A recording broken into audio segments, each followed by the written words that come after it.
এই ভালোবাসার জন্য সব হারিয়ে দিলাম। ভালোবাসার জন্য ঘর করতে যে সব আমার এখন ভিখারির মতো হয়েছি আমি। মানে ভালোবাসা মনে বিক্রি করেছে এমন অবস্থা। একদম ভিখারি করেছে। ছিচিননির মতো আমার হায় এই অবস্থা হয়ে গেছে।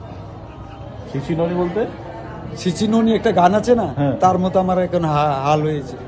ভিখারির চেয়ে খারাপ অবস্থা আমার। আপনি কি ভালোবাসার জন্য কিডনি দিয়ে দিয়েছেন? ভালোবাসার জন্য আমি কিডনি দিয়েছি। এখন টাকাগুলো নিয়ে পালিয়ে গেছে এখন সে। বলেছেন যে প্রমাণটা কি? দেখুন কিডনি, এই যে আমি কলকাতা আরেন ঠাকুরে কিডনি দিয়েছি, আমার স্ত্রী সই করেছে। স্ত্রী হিসাবে ওই একটা কিডনি দিতে অনেক কাগজপত্র প্রয়োজন হয়।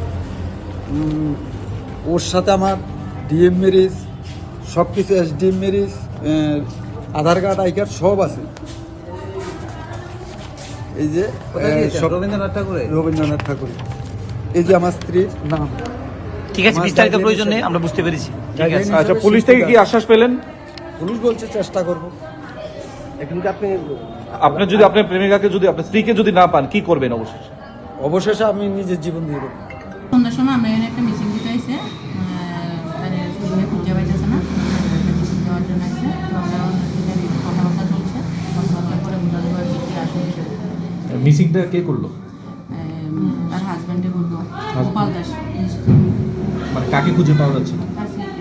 কি নাম ওনার? সম্প্রতি উনি বললো যে কিডনিও বিক্রি করেছে, বিষয়টা কি? এটা ঠিক আছে, এখন আমরা শুরু জানি না, জানি না ব্যাপারটা আদৌ। মানে উনি অভিযোগ করছেন এই ব্যাপারে টাকা নিয়ে পালিয়ে গেছে স্ত্রী। এটা তাদের বক্তব্য। উনি আপনাদেরকে কাগজপত্র দেখিয়েছে যে কিডনি বিক্রি করেছে, তারা স্বামী স্ত্রী দুজনেই কিডনি বিক্রি করেছে। এটা এখনো আমি দেখছি না, দেখালেই দেখতে পারবো। তিনি অভিযোগ করছেন।